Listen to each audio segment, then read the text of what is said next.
What is the perfect movie franchise? Does such a thing truly exist? The License to Watch podcast sets out to answer that age-old question. Join comedians Matt McGregor, Harris McCabe, and Colin Shaw as they dissect your favorite film franchises one movie at a time.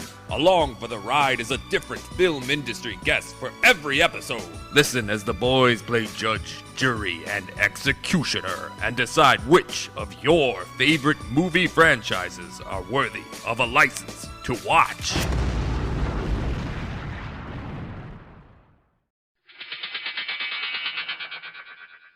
Hello everyone, Screenplay Archaeology host Pyramid Head here. Before we get into today's episode, I just want to get some intro stuff out of the way.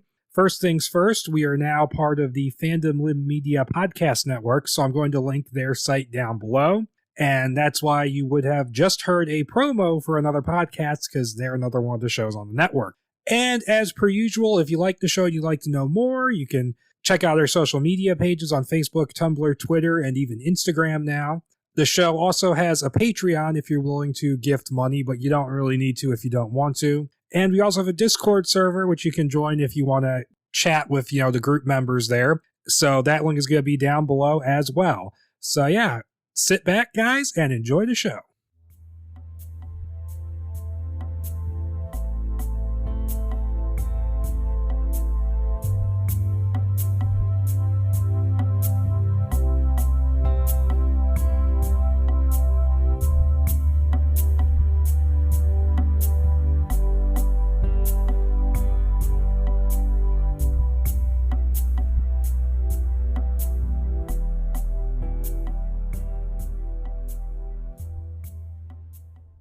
All right, everyone. Hello and welcome to the Screenplay Archaeology Podcast. I'm your host, Pyramid Head. And back again is Cthulhu Jack. Yeah, he's clinging to me like those little fish cling to a manta ray. Today, we're going to be bringing you a discussion about Arthur and Lancelot, which is this script which it made kind of a big splash when it first kind of came around and was sold to Warner Brothers. And there's all this hype that they were building. They were doing casting, and then it very quickly fell apart. And after that happened is when they sort of pivoted and they basically took a pitch for a 6-movie series, which became the Guy Ritchie King Arthur movie, Legend of the Sword, which is the most random subtitle ever, because it wasn't supposed to be called that originally, and we'll get to that. And that movie bombed, and there never was a series. But we're going to be talking about the script that had the most traction before then, which was written by David Dobkin, director of, we'll talk about him a little bit more, but he's a director of comedies like Wedding Crashers and Shanghai Nights, which is one of Jackie Chan's better Hollywood movies. Yeah, I quite like that movie. And the basic storyline of it is that it follows the two lead characters, Arthur and Lancelot, as they sort of grow up, and they kind of end up coming together after Arthur draws the sword from the stone to overthrow this brutal, kind of Viking-ish warlord who has taken over the land and kind of free the people. That's basically the plot. I mean, there's more shit going on than that, but that's pretty much it. I feel like you pretty much got it there. For a brief opening synopsis. Now, to go into background on this, I'm not going to go into too much detail, because, I run the risk of going way too deeply into this, because I've read so much King Arthur shit over the years. It's like, there's like entire, like, dusty rooms in my brain that are just full of this information. Wow. Like, I can remember there's a story about Lancelot finding a random tent in the middle of the woods and climbing into bed. Then the owner of the tent comes in, thinks Lancelot is his wife, and tries to fuck him. But, instance aside, I kind of came into the King Arthur thing as a kid, the way I think a lot of people did, because I saw Disney's Sword in the Stone on VHS tape. And now it's one we owned. And for the longest time, that was all I really knew of it. And then I saw there was a series that was like real big in the 90s, where it was like the great illustrated classics, or it would take classic books and sort of condense them for kids. And there was one of the, supposedly based on the Howard Pyle retelling of the King Arthur legend, but looking at his version, like it was more of like a condensed, like general telling with some details taken from his. And I remember reading it, getting past the first couple chapters with the Sword in the Stone and thinking, wait, there's more? And it was the Wishbone version, wasn't it? No. But it just kind of went further and further onward, I just kind of kept getting King Arthur books as a kid and reading them. And I don't have as many of them as I used to, but I still have a fair few. And it's been just sort of a constant sort of fascination ever since. Yeah, my history, I guess my early history with Arthur is, like you and like just about everybody else, especially the people that are listening to this podcast, Sword in the Stone. I want to say I watched it in Sunday school.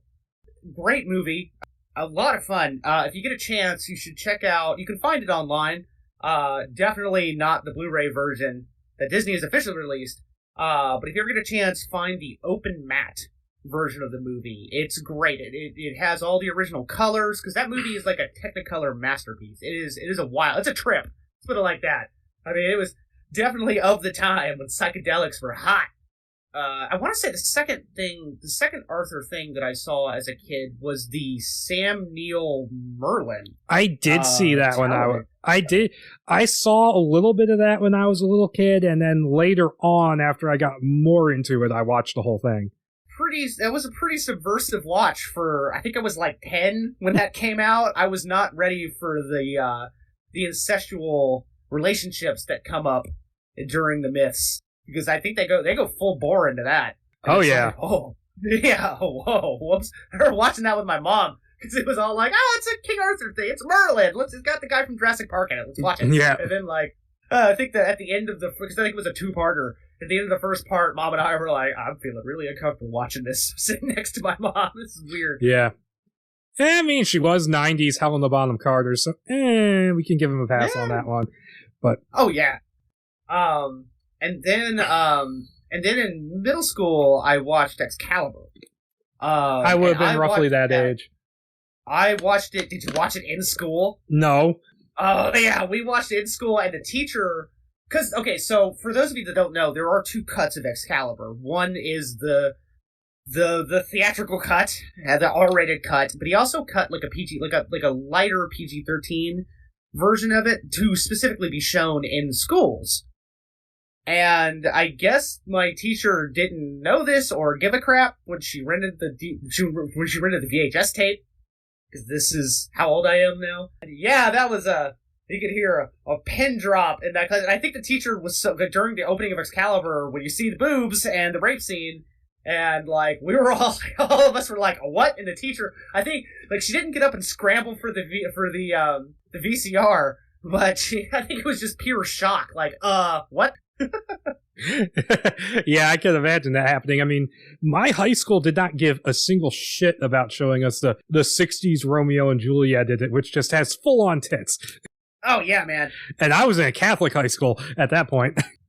And I think that actually kind of sums up the stuff I can think of off the top of my head. That doesn't count things that reference the Arthurian legend, like BVS references it, Star Wars references it to a certain extent. Okay. Let me clarify on this.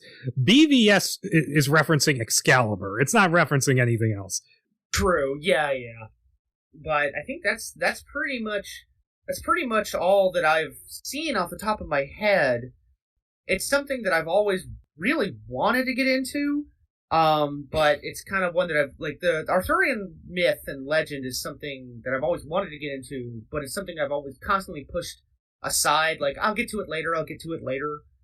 And of course, right now I'm kicking myself, like, damn, I wish I had gotten into it when I was a teenager. Well, I will say, if you want books to get into, you've already told me you're going to be reading Once and Future King. Next book, yep, coming up. Which is a great novelization. If you want a book that kind of just summarizes the legends, and it's written for a younger audience, but it's for like the 50s, so it's written for like a bit of a higher reading level. It's the Roger Lancelin Green version. That's really good. And that kind of, it's called King Arthur and His Knights of the Round Table. Okay, I've heard of that one. Not the Knights, His Knights. And Lancelin Green, incidentally, was one of the Inklings, the literary group which Tolkien and C.S. Lewis were in. Oh, okay. That's kind of neat. We're talking 10-year-old me liked these a lot, so maybe I'm wrong. Oh, well, but then again, it's also, like you said, it's a good starting place for people that might be wanting to get into this or a little bit deeper. Have a better understanding of it than what they've possibly seen in films. So, do you want to talk about do you want to go over the whole history of this project and then talk about the script? Let's go over the lead up, and then we'll talk about what happened after we're done. Because I can go through this pretty quickly. So, Warner Brothers essentially, from very early on in the 2000s, has been trying to do their own King Arthur movie. Hell, even in the 90s, their animation division did Quest for Camelot, which was their Let's Try and Be Disney Renaissance movie. I forgot about that one. It's not very memorable. No.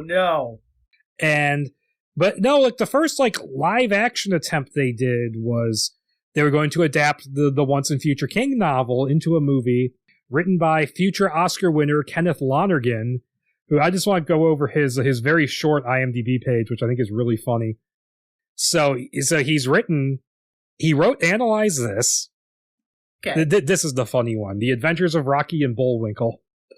Oh, no. And some stuff I haven't really heard of. He helped write Gangs of New York, which is in the running for Scorsese's worst, in my opinion. And a couple other things, but then his big one was Manchester by the Sea, which was the Oscar winner. Huh. Okay. I believe it was a Best Screenplay Oscar, actually. Yeah, he won Best Original Screenplay for Manchester by the Sea, and he was nominated for Best Director. Oh God, he was a nominee on Gangs of New York. I mean, I like that movie, but I don't argue with people that don't like it. You know what I mean? It's one of those where I'm like, that's not a hill I'm willing to die on. Yeah, that is fine. But no, so that was running, and that was in development at roughly the same time as the Clive Owen movie was. Because that was announced late 2000, and this was announced a year later in December of 2001. And there is a script for this. That'll be an episode down the line. You have my promise on that. And we don't know why this didn't happen. I can think of a couple of things. It seems like it was one of those things where the competing movie just crossed the finish line first. Because it seems like it would have been directly competing with that movie if the production had gone ahead. Yeah, I would imagine that is what killed it. That happens more often than a lot of people think out in Hollywood. Yeah, that might have been it. And also, I'm surprised they were even able to do a movie because the rights situation of Once and Future King is very, very weird. Because you have to deal with both Disney, who owns Sword in the Stone, and the Lerner and Loewe estate, who still have a claim to Ill-Made Night and Candle in the Wind, which are the third and fourth parts of that book. And there's this whole thing where the BBC did a radio drama where they negotiated the rights to make it and broadcast it, but they did not get the rights to distribute it. So it's never been released officially outside of the original broadcast. So maybe rights issues cropped up. That's a possibility. That wouldn't surprise me at all.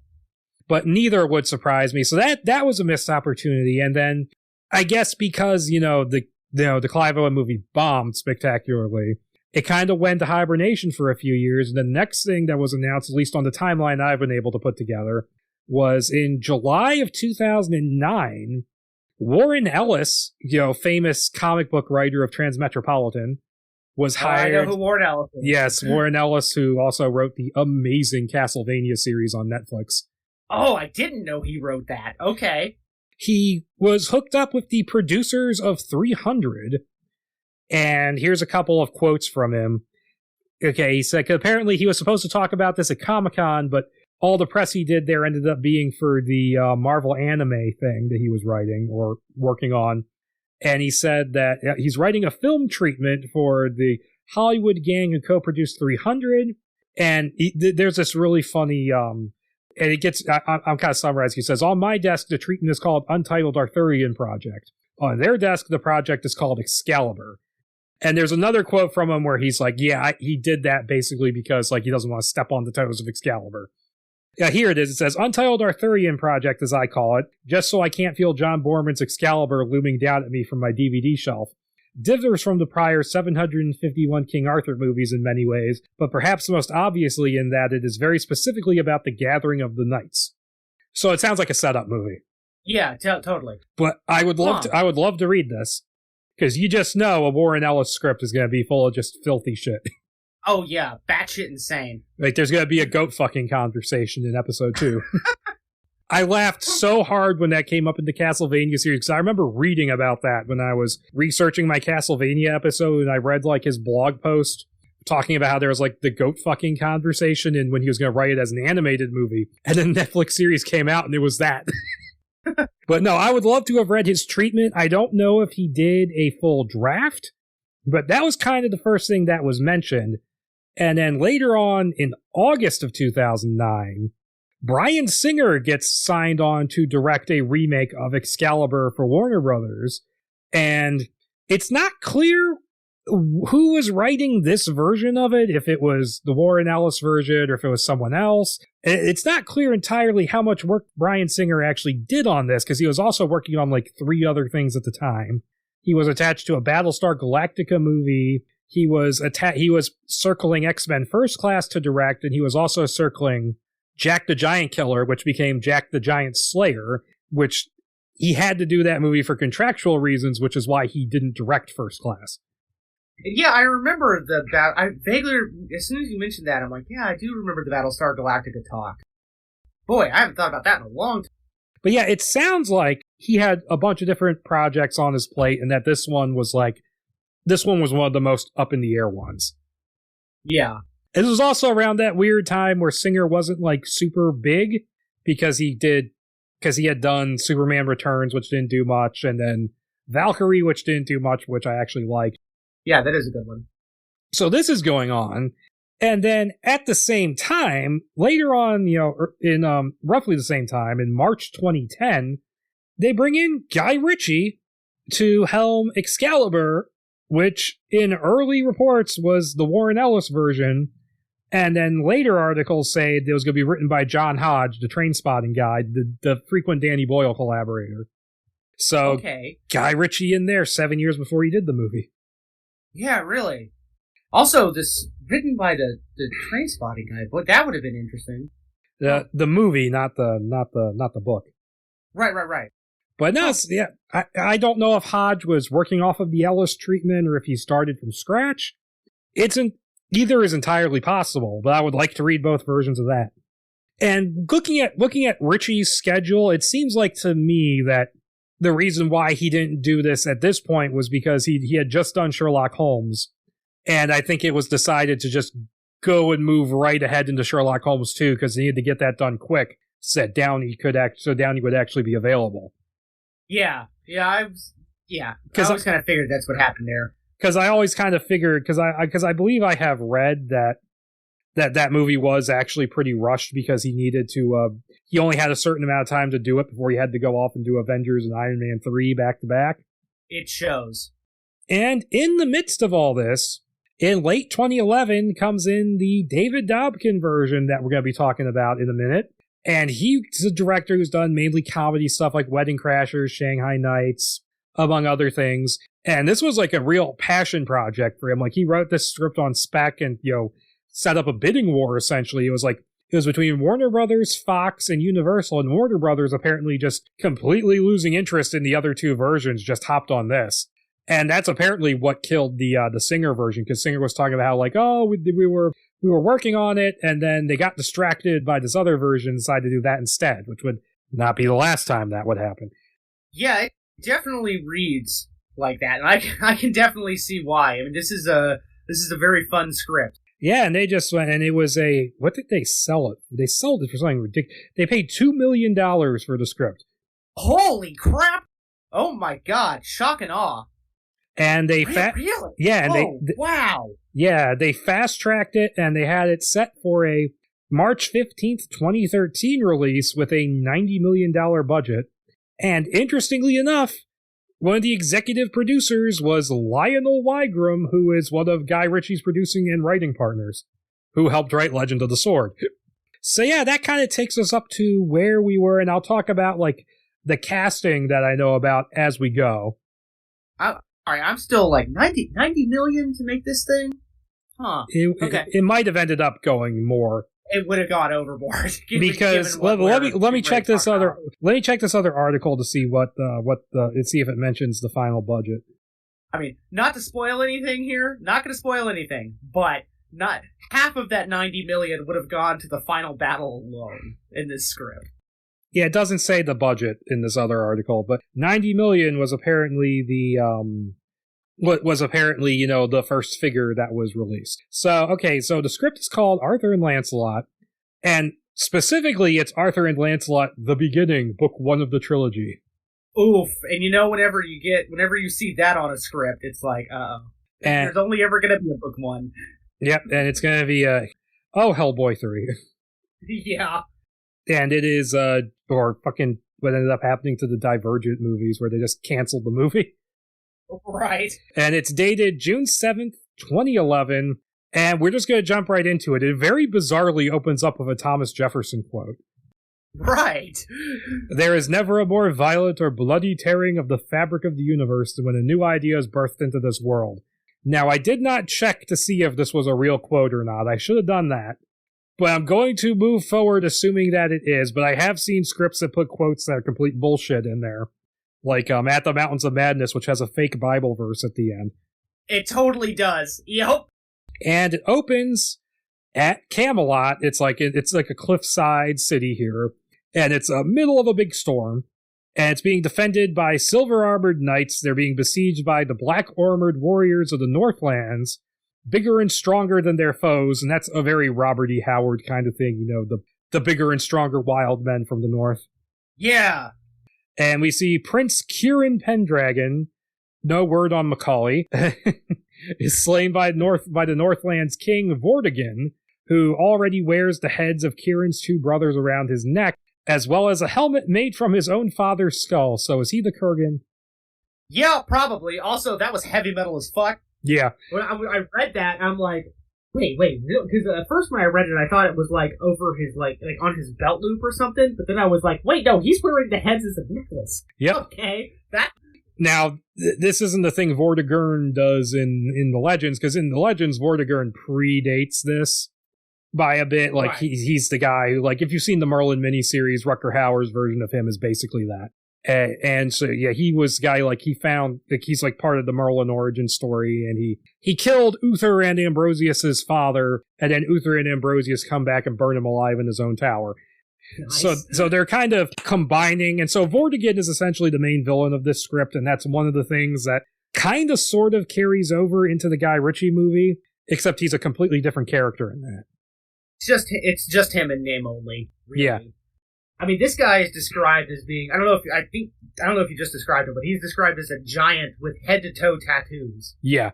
And like rippling muscles. Yeah, and in the movie they say that multiple times. Yeah, and in the movie he's Jude Law.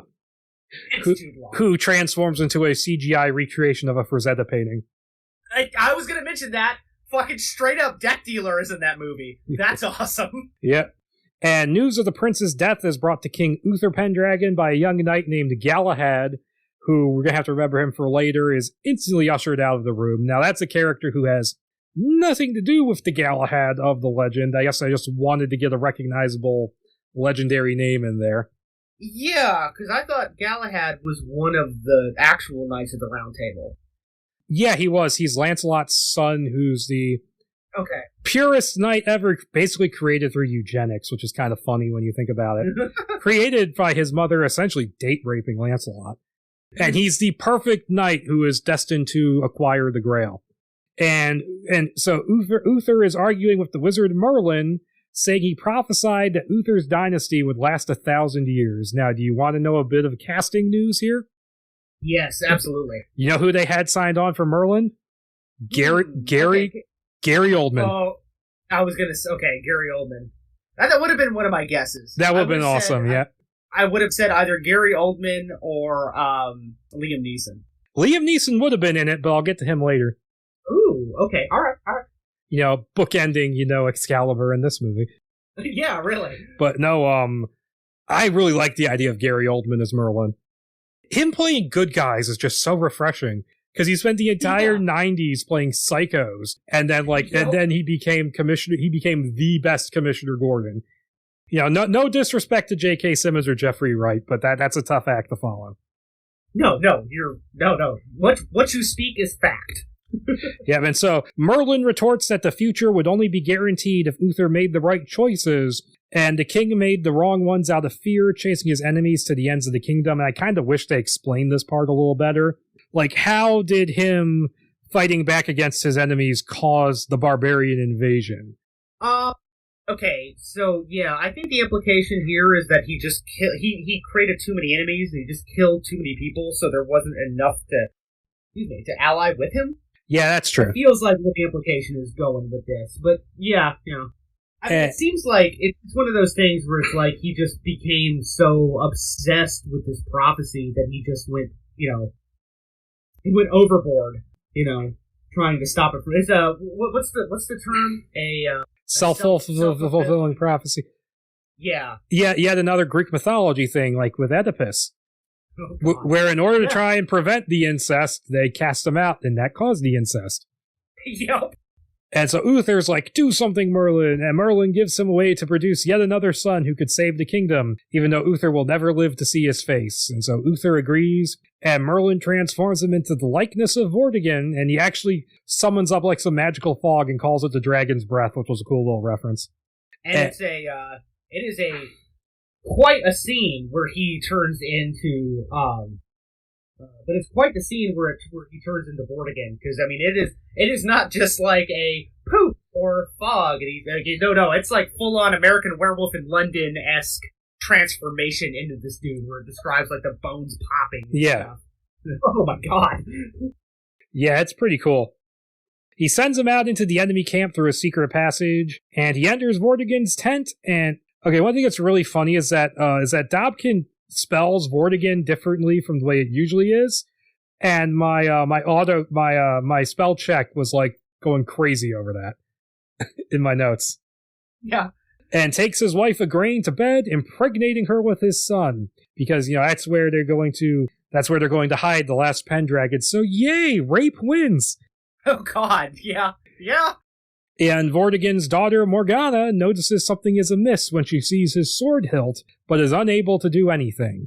So we're setting up that plot point. And Uther finishes, and it literally describes it just rolling off. He finishes and hastily makes his retreat, as the spell will only last so long. It gives out as he makes his way through the city, where the army of Vortigern is slaughtering and pillaging everything. Why he didn't go back in through the secret passage, I don't know. Yeah, actually. And he's outside the city's church when the transformation reverts, and he tries to fight off the enemy army with Excalibur. And this is like the first time you see it pulled, and it's like, ooh, it's like shiny and awesome, and vroom, vroom. Like, it's almost described like it makes lightsaber noises. Yeah, really. And so Uther is soon overcome, and remembering Merlin's warning to keep Excalibur out of enemy hands, thrusts it into a stone in the churchyard. Now, I wish there was a little bit more context for why Excalibur was important, because they never really explain anything about it in this version. Yeah. They explain way too much in the Guy Ritchie movie. Yeah, oh yeah. Where it's like, I took this staff and made it into a sword and gave it to the lady in the lake, and then took it back and gave it to Uther. And Vortigern, after taking his helmet off to reveal his scarred and tattooed face, beheads him, and a caption follows, "And the Dark Ages begin." I don't know. I was getting pretty hyped when I read that. That was pretty cool. All right, that's cool. The opening is pretty cool. It reframes the legend, but it still keeps Arthur's birth sort of the same. It just changes, the context of it. Well, his conception, not his birth.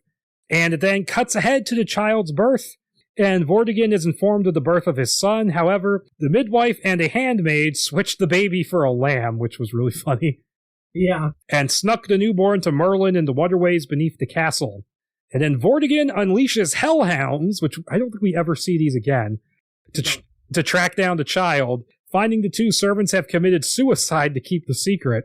And the hounds nearly catch Merlin, but he uses a spell to enshroud himself in darkness and escape, teleporting away from the confused animals and escaping into the night. Pretty cool, pretty metal. And Vortigern returns to his chambers, where Morgana explains what she saw that night to him, and in a fit of anger, he kills Igraine and forces Morgana to watch, saying she'll either be strong like the son he wanted, or she will die as well. It's like, oh. Yeah.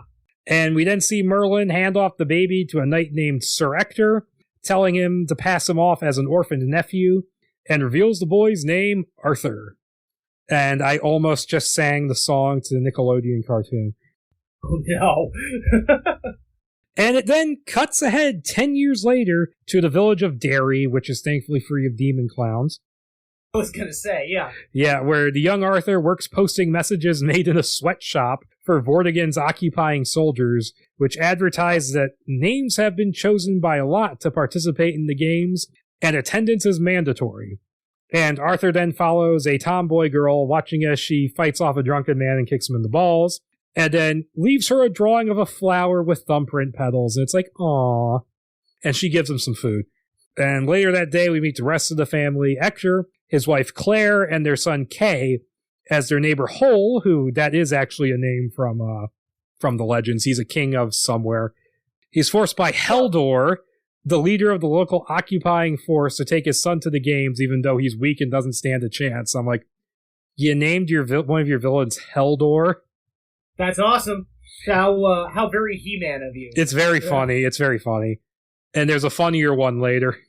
Oh, I think I know which one you're talking about. Yes. Yeah. And that night after he leaves, his wife, Noelle, is raped by Heldor's Lieutenant Olaf, who... and it's off screen, but it's like, this is where the script gets very, like, rapey. Yep. Like, very rape-focused. And Claire wants to intervene, but Ector holds her back. And then Hole returns to find out what has happened, and he takes to the town square to speak his mind on the subject, and is accosted by Heldor and Olaf. And Claire steps in to try and break off the fight, but Hole won't back down and gets killed for it. And Olaf tries to rape her as well. And she actually has the line here where she says there is no price high enough for our dignity, which comes back later. And Olaf, tries again because he must really like those warm hugs. And then she grabs a sword and kills 2 soldiers before Heldor kills her. And Ector has to restrain Arthur and Kay from lashing out in revenge. And they pack up their stuff and move out into the woods to start anew. Yep. So yeah, that's Arthur's childhood. Rape, murder, arson, and rape. Yep. You said rape twice. And So, I got a question for you. Yep. So, of these characters that were set up, are any of them from the legend? Well, Hole is a name. Okay. Ector and Kay are, because Ector is Arthur's foster father and Kay is his foster brother, as you know from Sword in the Stone. Right. And they are, Very they very much Flanderize them into just assholes. Because Disney needs villains. Yeah, that's fine. And Ector does have a wife, but she's not really dwelt on, so she doesn't have a name. There is no Heldor. There is no Olaf. That was good. There's no Heldor. Yeah. There isn't a Noelle or a Gale. Well, there might be a Gale. That's possible. I'm not sure. Okay. Well, I'm just going to ask you this from time to time. Like when a whole bunch of new characters are introduced, if there's any precedent for the names being in Arthurian lore, and if you happen to know them. Oh, I'll bring some of them up as we get there. But it jumps ahead 5 years to another part of the kingdom. It loves those title cards. Where we meet Lancelot making out with a girl named Sarah in a church kitchen. And she runs off when they almost get caught by some priests. And he takes some bread as he follows her, which he gives to a hungry servant boy named Isaac, before running into Sarah's brother Tomas and a dozen of his friends who are already upset that he hurt one of them while fencing. And Lancelot's like, yeah, I'll take you all on. Lancelot's hilarious in this script. I won't say who I think he's based on until much, much later, but it's one of those character archetypes where it's like, you've watched this movie, haven't you? Okay. But they scatter when a priest comes by and interrupts them. And then that night over dinner, Lancelot's parents, King Ban and Queen Elaine, are berating him over his attitude towards the church as he insists that priests are just men who can twist the truth as any other. And Ban and Elaine are Lancelot's parents in the legend. Yeah, I figured they were, and I vaguely remember the name Ban from one of the movies. So, Maybe, I don't remember. But it doesn't it matter. might have been a miniseries, yeah. And he backs down when Ban tells him that the church is threatening to throw him out of school. And after a rather forced recounting of the story of Icarus, oh god, that was stupid. The whole thing about Icarus where he's like, well, was it God that melted his wings or was it the sun? And I'm like, in every single rendition of that story, it's the sun. That was stupid. We go to Lancelot. Yeah. We go to Lancelot training with his tutor, Sir Mallory, who is teaching him how to fight with two swords. And that's a weird running thing that we just do in movies, apparently, because in First Night, there's that whole thing where Lancelot will, like, take the other dude's sword and then fight him with both swords. And then in the Clive Owen movie, Lancelot in that fights with 2 swords. Historically, does Lancelot fight with 2 swords? No. Or is it just never dwelled on? Okay, alright. He jousts. He jousts. Okay. If you read the legends, it's a lot of jousting. A lot of jousting. Then once they both get knocked off their horses, they switch to swords. Okay. Alright. And not that sissy modern jousting where you catch a ring on your lance. You actually knock each other off horses. Oh yeah. And Mallory, it's, nice little shout out there to Thomas Mallory. He also teaches Lancelot about a discipline called Mushin that he learned about in the Far East, where it's like this mental thing where you can become one with the weapon and you fight. Like you fight really well. Which makes me wonder, is that what he's doing in Monty Python and the Holy Grail, where he's running like for a long time towards the castle? Is he in like his super Eastern mode? Yeah. And Lancelot does well, but he's still only the 8th best fighter Mallory has seen, and that clearly gets under his skin. He goes like, 1 more. That was fun. But what do you think about them bringing in like the martial arts stuff into this? It'd be fun. It was definitely hot at the time. The samurai-esque sword fighting was pretty fun. I mean, it's a fun thing. It'd be cool to see him. And this, did he already give him the katanas? No, not yet. Okay, yeah. Well, he does eventually get katanas. Yeah. I mean, it's cool. It's always fun. It's always kind of fun to see, like fighting, like East versus West, or East and West, sword fighting styles kind of mixed together or against each other or working in tandem with each other. I liked it. I think the Mushin thing is a little, it's a little forced. Like, we've all seen this sort of thing. Like, it's very, like, I learned it from the monks in the Orient, how to become one with the weapon. And it's like, all right. I mean, I'll allow it. It doesn't bug me. It's just like, okay, all right, tried and true. It's sort of like the crazy shit Arthur does with Excalibur in Legend of the Sword, except not as insane. Yeah. I mean, I think it would have been a little bit more fun if he had taught him, like, actual Japanese, like the way that the samurais hold the sword, like the different techniques that they use, as opposed to Western style. Like, I think that would have been a little bit more fun than just going the Zen route. But it's fine. It's fine. I don't hate it. Yeah, it's a little weird on the first reading where it's like, oh, yeah. He's bringing his Shanghai Nights experience back with him. Yeah, he is. Yeah. I mean, like I said, it's just something that we've seen a million times. Yeah. So it's like, all right. And so later, Lancelot is walking to school when he finds that Isaac is being lashed by the Cardinal for stealing the bread. And then Lancelot admits that he stole it, argues with the Cardinal about the morality of the situation, and takes the beating in Isaac's place. And it's apparently a bad beating because he's still recovering from it days later. 50 lashes would fucking kill you. Yeah. I don't care who you are. 50 lashes would fucking kill you. Fucking Cardinal Captain Bligh here. Yeah. And also, you don't argue with cardinals in the medieval times. Yep. Like, doesn't he say something about, like, hold on, let me look for a second. When he speaks against the church, what is it that he says? He's like, oh, forget the damn book. And I was laying in bed and I'm reading the script and I was like, ooh, don't do that. Oh God. Like in medieval era, oh, you're fucked. Yep.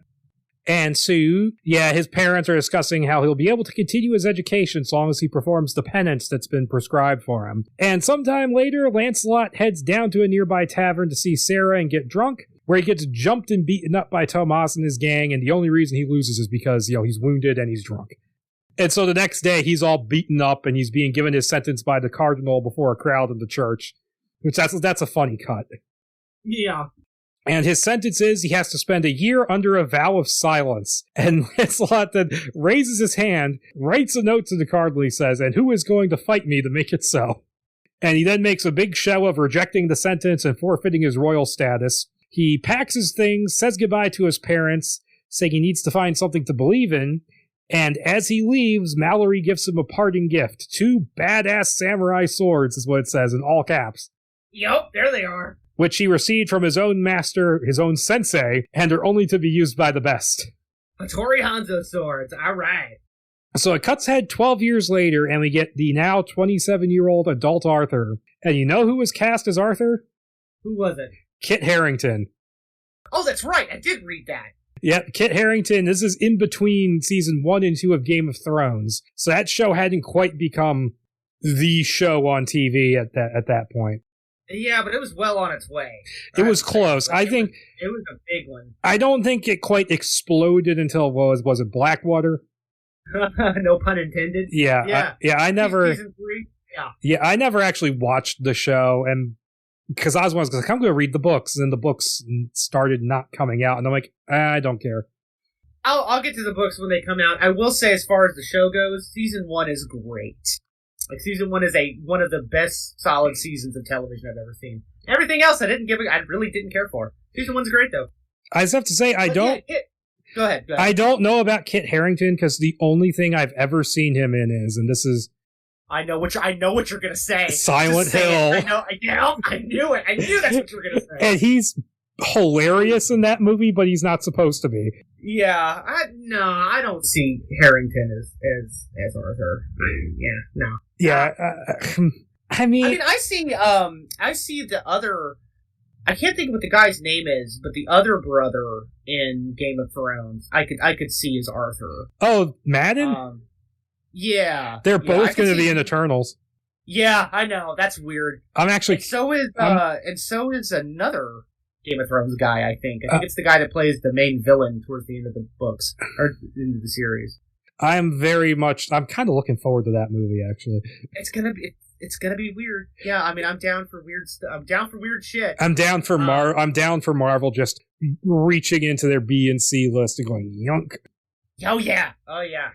And just doing crazy stuff. But yeah, I'm like, I mean, I don't know. I've only seen him do really stupid facial expressions in Silent Hill. But then again, it's Silent Hill Revelation. I don't blame him for being bad. Even Sean Bean isn't any good in that movie.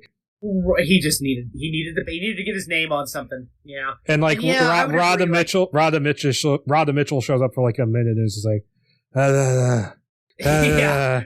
But I gotta pay my car payment off. Yeah. But yeah, it's funny you mentioned his facial, like like the faces that he makes. And I'm like, yeah. He kind of only has one mode, mopey sad boy frown.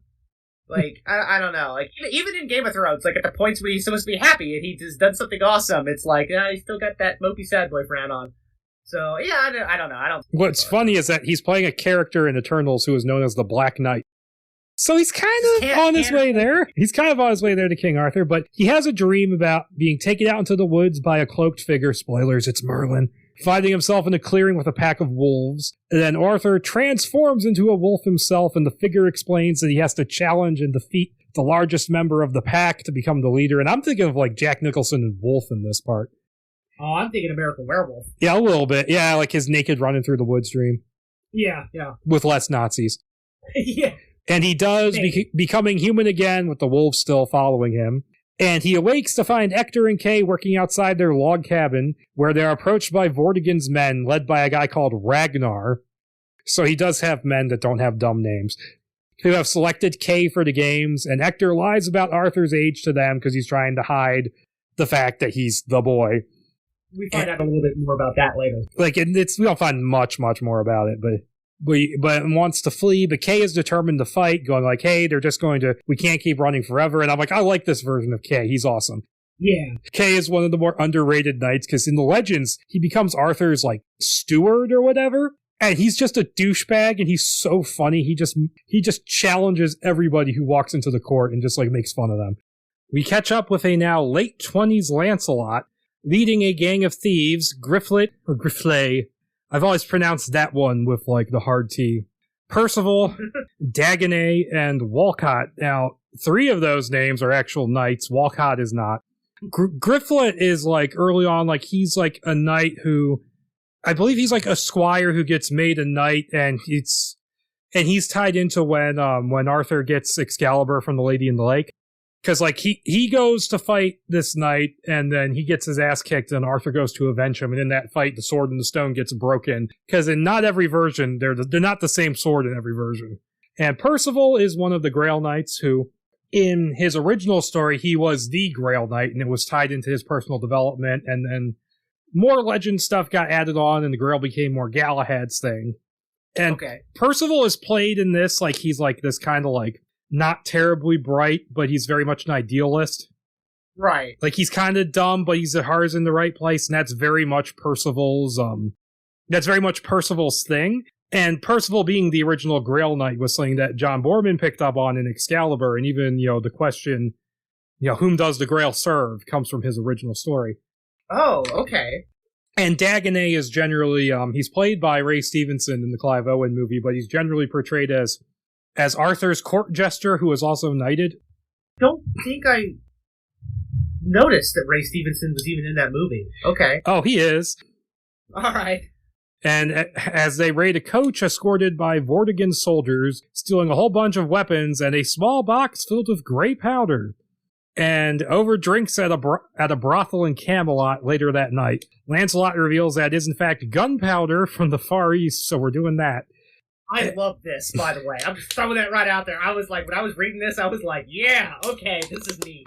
And he tells his men they should use it to rob a shipment of gold bullion as it moves through Camelot's center the next day. And we then get a comedic scene of Lancelot carousing with a prostitute before falling asleep. Yep. That was pretty funny. And Lancelot they had cast Joel Kinnaman. And I saw that on the wiki. Who's Joel Kinnaman again? Oh, that's the guy from Suicide Squad, right? Yeah, and he's best known for The Killing. Okay. No, Joel Kinnaman was also the star of the RoboCop remake. Oh, that's right. Yeah. Yeah, and all I know him from is RoboCop and Suicide Squad, so I'm like, maybe he's a good actor. Maybe. I mean, he seems pretty good in the trailer for the new Suicide Squad. Like, he seems like he has an actual personality in that movie. Yeah. So I don't know. I mean, it's interesting leads, and apparently what got the movie greenlit was their screen test together, Harrington and Kinnaman. Really? Okay. Yep.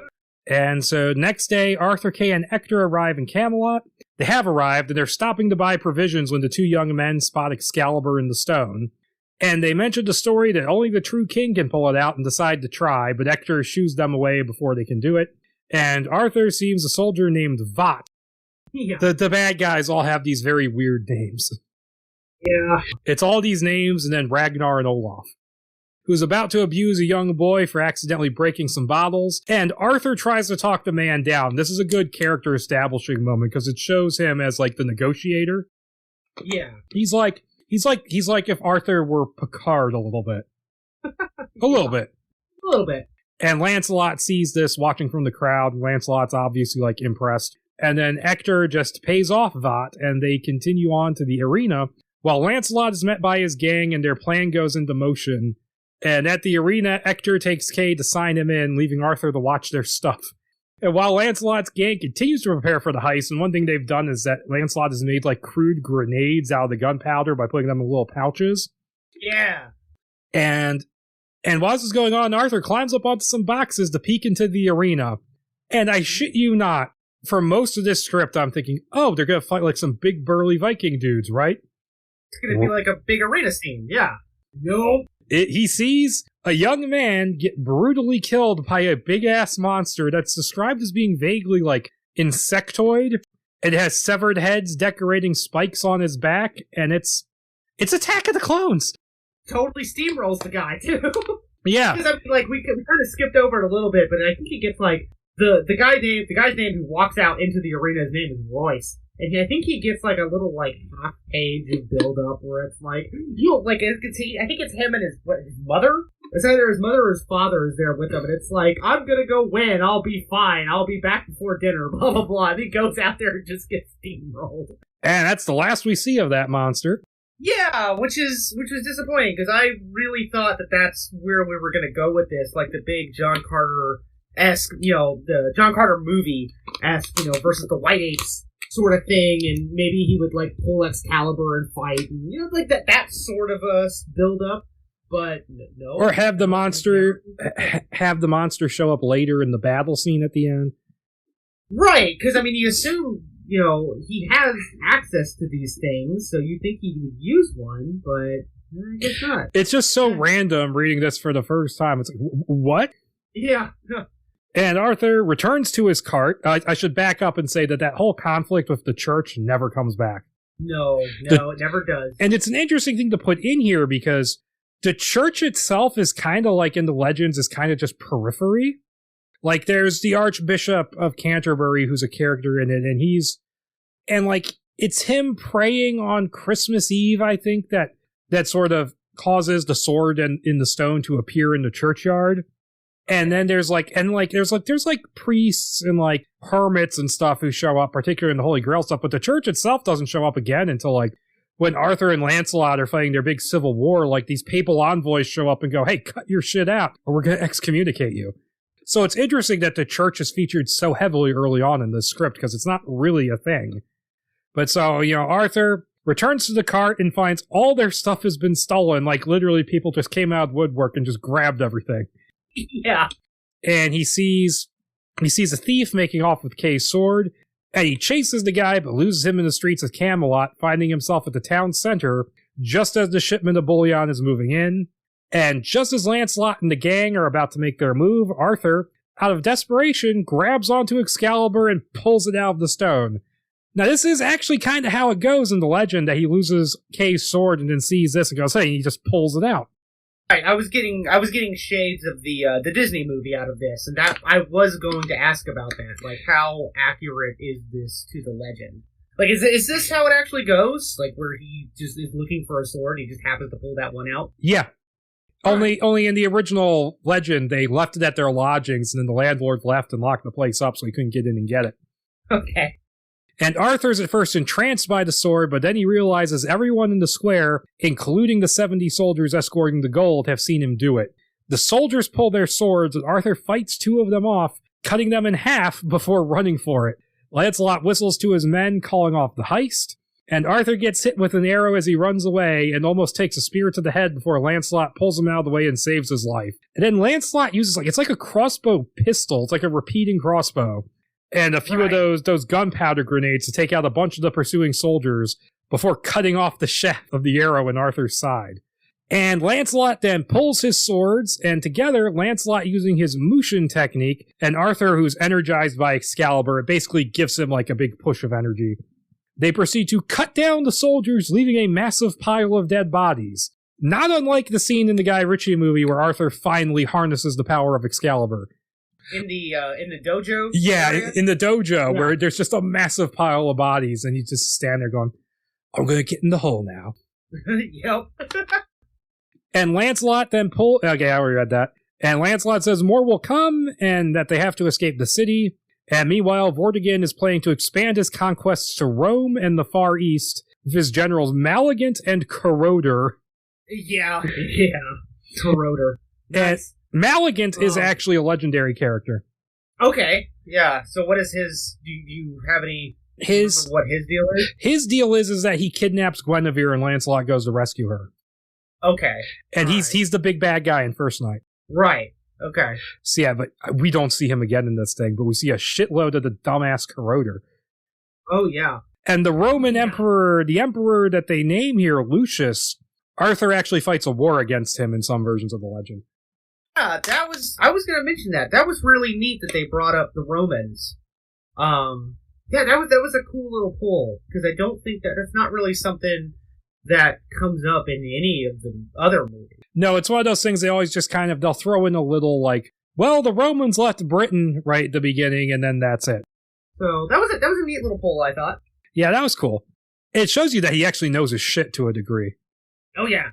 And he orders Arthur found. That's when he gets the word that the sword's been pulled from the stone. He orders Arthur found and for his daughter to be brought to him, and a messenger bird is sent north. Back at the arena, Ector and Kay find Arthur gone, and Ector realizes that they figured out who he is, and Kay's like, who is? And Lancelot manages to get Arthur to the brothel where his gang is waiting. That seems like a good enough hiding place, right? Yeah. Hey, we brought a brothel into it. That's like the Guy Ritchie movie. I was going to say, the more and more we read this, the more and more I was reading this, the more and more I'm like, yeah, okay. You can see why Dobkin got a story credit? Oh, yeah, absolutely. Although I do think it was largely a consolation prize. Oh, he ended up being an executive producer on the movie, too. Which doesn't mean a whole lot. Well, he threw money at it. I mean, as Kevin Smith says, producer in name only. Yeah. And I mean, there isn't a line in here implying that Arthur is a gigolo like there is in the Richie movie. Right? Yeah. And so, yeah, the gang is waiting, asking them to create a distraction, which they agree to after some arguing, because apparently no flags is apparently one of Lancelot's rules. And because Lancelot has gone from being like a guy who believes in something, but is really kind of, is kind of choked by his surroundings, and now he's just a cynical, out for himself kind of dude. And they escape through the basement, and Lancelot leads Arthur into the sewers beneath Camelot. The soldier's still in pursuit, so we got a sewer level. Oh my god. And they soon get lost, eventually emerging at a drain in the face of the cliffs.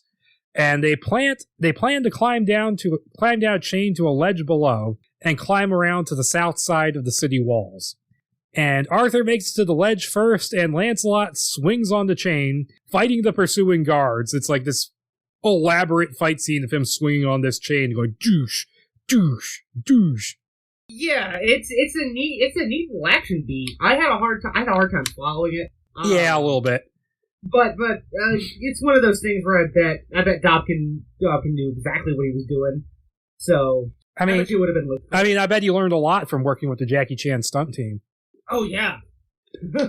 I mean, he did cut down the Jackie Chan Donnie Yen fight, which is a shame. But no, and then Arthur like throws Excalibur at one and like calls it back to his hand. So the Force? Yeah, well, I was gonna mention this happens multiple times in this script. Well, it happens twice. I think it happens more than that. Like it happens like 3 or 4 times. I think. I could be wrong though. But every time it came up, all I could think about is the Super Nintendo Super Star Wars games. Yeah. With the choreography we have going on here, it's very prequel. In a good way, not a bad way. Right. The dialogue is a lot better here. Oh, yeah. And they make it to the forest south of the city where horses were hidden for them, for the gang. Their horses were hidden for the gang's getaway. It was part of the plan to begin with. And Percival and Walcott are waiting, and both wants to go with them. And because Percival, he's a true believer in the chosen king, and Walcott is just looking to make a profit. Arthur wants to go back into the city to get Hector and Kay, but Lancelot convinces him to wait a while until they can form a plan and recruit more men. He's going like, I can take on 100 with a handful, but a whole city, we're going to need more than that. And so Arthur relents, and the 4 of them ride off into the woods. And as it turns out, Hector and Kay have snuck out of the city on their own, hiding among the dead bodies left over from the arena. And the way we find out they've snuck out in the pile of bodies is that some cannibals come out of the woods and bite one of them. They're like, ow, right. Damn cannibals. Yeah, that's right. That was weird. And they are briefly attacked by the cannibals before getting picked up by a group of bandits who clearly seem to know who they are, so, Yeah. And elsewhere, Arthur and Lancelot camp for the night. And Lancelot treats Arthur's arrow wound, which is really funny because he apparently does a shitty job of it because it has to get treated again later. And meanwhile, Vortigern's messenger raven reaches the Black Mountains, where it enters a cave system inhabited by a coven of sorcerers. And one of the cloaked figures carries the message to a black magic lab with a cauldron, where it hands it over to the now-grown Morgana, who they love to talk about how hot she is. Oh, yeah. Like, they won't stop talking about it. And she performs some sort of ritual and knows that her brother has appeared. Then she rides out of the cave on a black steed heading south, just like supernaturally fast. I'm looking at the script right now, and I want to say, like, the exact description of her is stunningly beautiful, long black hair, porcelain skin, and a smoking hot body. And this is another person we have casting for. They were they were negotiating with Marion Cotillard. Hot body doesn't come to mind when you say that name, but all right. Well, you haven't seen the right movies. Oh, okay, fair enough. But yeah, I could kind of see her playing this. Yeah, I could see her doing this. Just don't ask her to do a death rattle, because we've seen her do that, and it was not good. But then Arthur wakes in the woods, finding himself face to face with the cloaked figure from his dreams, who reveals himself to be Merlin, no shit, as Lancelot appears and holds his crossbow to his head. And Merlin says, Lancelot, lower your weapon, and you two come out of hiding. So that's Percival and Walcott. before explaining about how Uther Pendragon was Arthur's real father and that he was hidden away. And Merlin came to Arthur in his dreams to prepare him for, when this time would come, to stop Vortigern from wiping out human civilization, apparently. Yeah. I was never too clear on that plot point in this, actually. Yeah, they bring it up again later on. Yeah, so, like, in the Guy Ritchie movie, they make it sound like the mages and the humans are, like, two different races. Yeah. So when I was reading this, I was like, oh, did I miss something like that at the beginning of this? Like, because we're 63 pages into this thing. So when I got to that, I was like, oh, did I miss it at the beginning? Like, did they clarify if there was a difference? But I mean, Vortigern just seems like he's like totally fine with the idea of all humanity dying out. And I'm like, does that include his people? Right. Yeah. I'm like, you may be big burly Viking dudes, but you're still human. Yep. Yep, and so Merlin leads the four young men to some druid ruins on top of a peak, where they meet the bandits from earlier along with Ector and Kay. And it turns out that they're actually rebels gathered from all corners of the kingdom who are ready to serve their rightful king and fight back. And the conversation moves to Arthur's tent, where the young man says he isn't ready for men to die for him. And Merlin then reveals that thousands have already died as Vortigern purged the newborns of the kingdom looking to kill Arthur, which is shown in flashback, as well as Morgana reading a goat's bones and telling Vortigern that he has failed to do so. So yeah, a bit of biblical stuff there. Yeah, very much so. And that has a parallel in the legend. Okay. Where Arthur gathers all the Mayday babies and puts them in a boat and drifts it out to sea in the means of trying to stop Mordred from coming to be. Oh, wow. Yeah, that's a thing that happens. Not one of Arthur's finer moments, huh? No. That and the incest. Yeah. And Merlin leaves the tent, telling the rebels to send someone to redress Arthur's wound, because Lancelot did a really shitty job with it. And they send in a young woman named Delia, whom Arthur recognizes as the tomboy from his childhood, now an adult. And she's treating his wound, and she's taking bits of metal out of it, and I'm like, wow, Lancelot. Yeah. Really bad job. Yeah. So, Delia, does she have any? Or not that I know of. No? She's an OC. All right. She's the Cole Young of this movie. Yeah. And she talks about how her family was killed by Vortigern's men, and there's a bit of a spark between them. And later, Arthur runs into Lancelot, who's packing his horse to leave. He says he saved Arthur because he recognized he's on the right path, but he's leaving because he doesn't follow a cause. And Lancelot even suggested Arthur do the same while he still can, and rides off to go pay off Jabba the Hutt. Yeah. I'm saying it right now, Lancelot is Han Solo. Yeah, totally. Yep, and Morgana arrives at Vortigern's castle, and there's a kiss between them that implies an incestuous relationship, and that goes nowhere. Yeah, creepy. What is it? They kiss on the lips. Uncomfortably more intimate than is appropriate. Yep. And she tells her father that her vision of his conquest of the world now has a competing vision, glimpses of Arthur sitting on the throne. I like the way precognition is described in this. Like they described it, it's like there's multiple branching paths, and that like a single decision can send the path to a different place.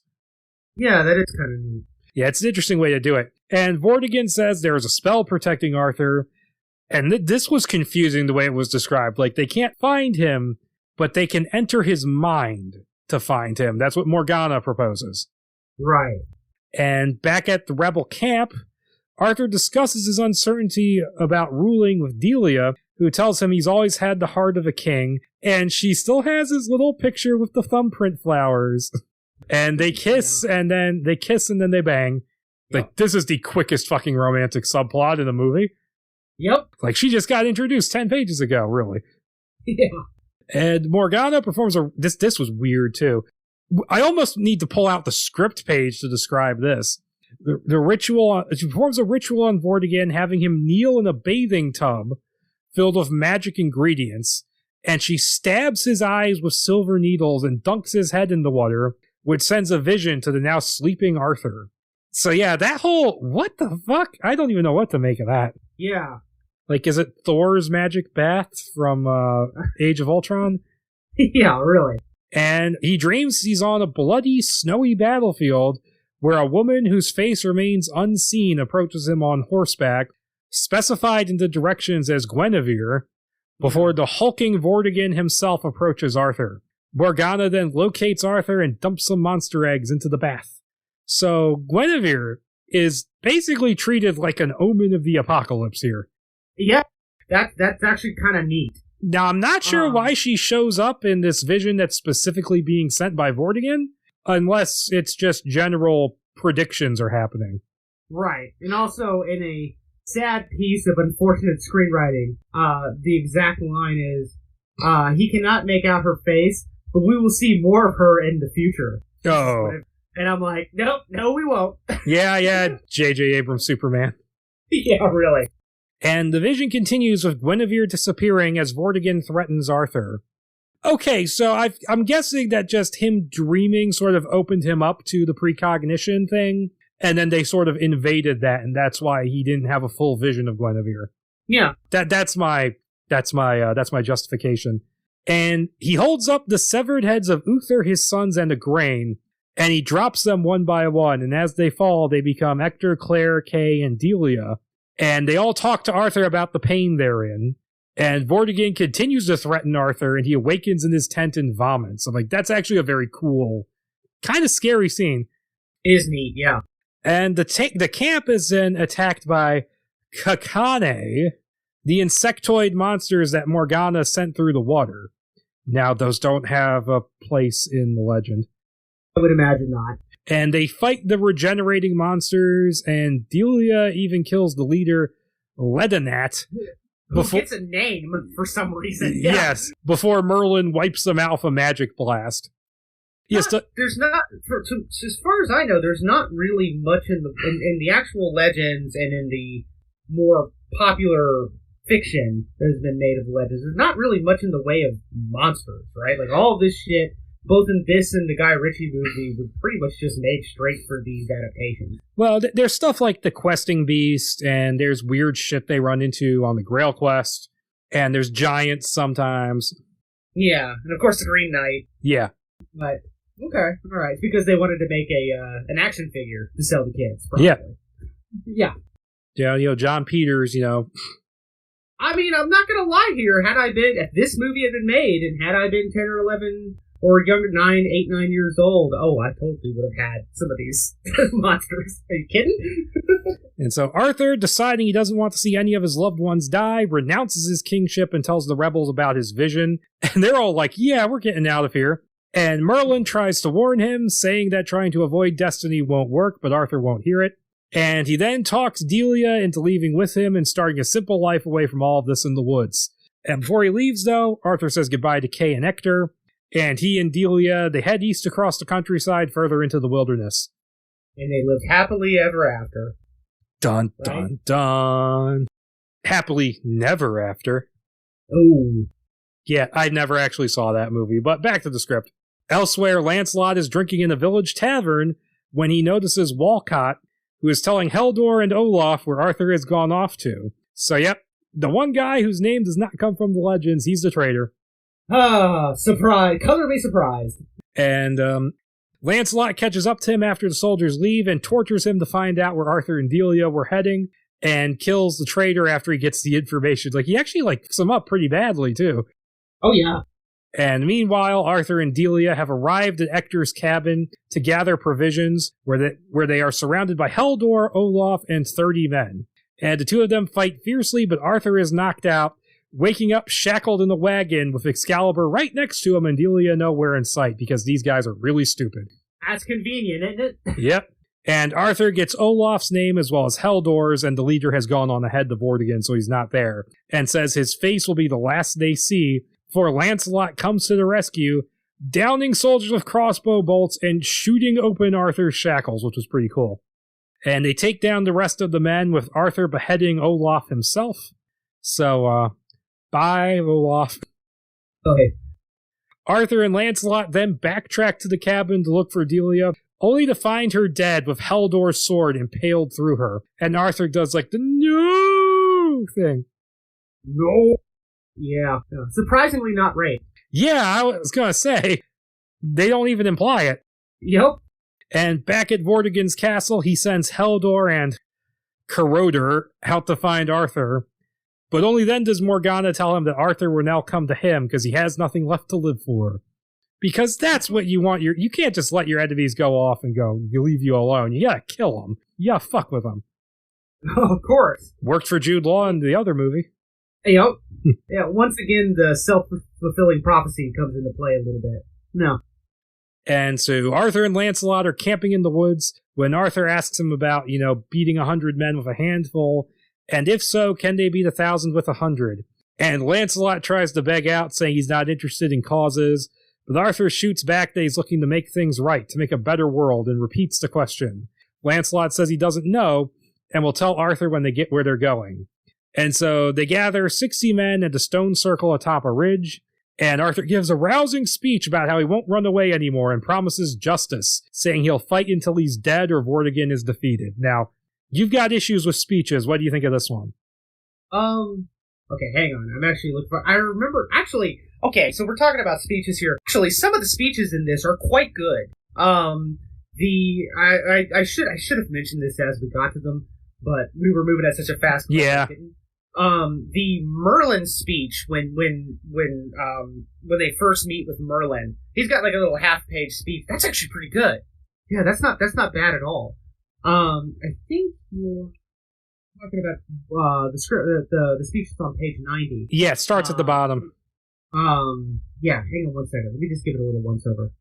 I remember liking it. No, I do like this. Okay. I think a lot of it would have to depend on the delivery, but oh yeah, this is a good one. It's a far cry from some of the other speeches we've read in other scripts. Yeah. And the crowd is undecided until Lancelot kneels before Arthur, revealing that he's the son of King Ban of Orkney. I gotta call bullshit on this. It's King Ban of Benwick. Orkney is a different place. Okay. And this incites the rest of Lancelot's gang to kneel as well, and they're like, you didn't tell us you were a prince. And they're all knighted. And Merlin emerges from the crowd and introduces Arthur to Sir Galahad, now much older. And that would have been Liam Neeson, apparently. Galahad would have been Liam Neeson. Oh, so he was in the movie after all. Yeah. As well as his two sons, Gawain and Gareth, who are also sworn into Arthur's service. And they're not Galahad's sons. They're the sons of King Lot of Orkney. And we then go to Derry, where still no clowns, where Griflet stands up in the town square and declares the rebellion is at hand, which catches the attention of Heldor and his men.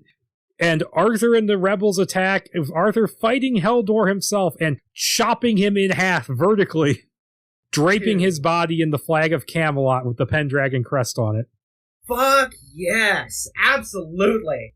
That's like a more extreme version of a thing they often do in the battle scenes where someone will it's always described as they cleave his head down the middle to the teeth. Like that happens constantly. How very Howard of you. Yeah. Yeah. But this just took it we're going to bisect his whole body. Fuck yeah. Oh god, it's so heavy metal. I love it. And so Vortigern, in response to the open revolt, gathers the 12 nobles who each rule a province, including King Ban, and orders them to search their lands for the rebels, saying that if his people find them before they do, he'll have their families wiped out. Okay, the whole idea of there being 12 nobles specifically that have to be dealt with, that also shows up in the Guy Ritchie movie, but I wouldn't blame you for not noticing it because it fucking goes by in one of those montages.